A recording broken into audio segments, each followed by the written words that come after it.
श्रद्धावाननसूयश्च शृणुयादपि यो नरः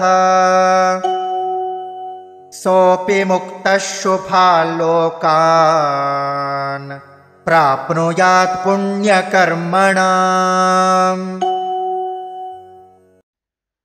श्रद्धावान् अनसूयः च शृणुयात् अपि यः नरः सः अपि मुक्तः शुभान् लोकान् प्राप्नुयात् पुण्यकर्मणाम्।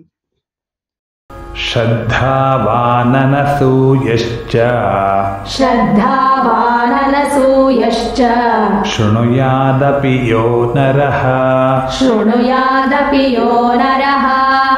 सोऽपि मुक्तः शुभाल्लोकान्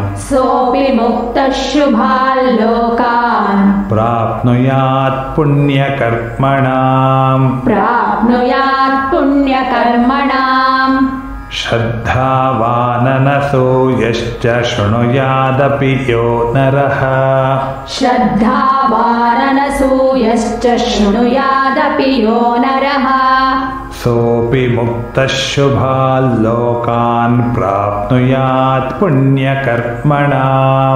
सोऽपि मुक्तः शुभाल्लोकान् प्राप्नुयात् पुण्यकर्मणाम्।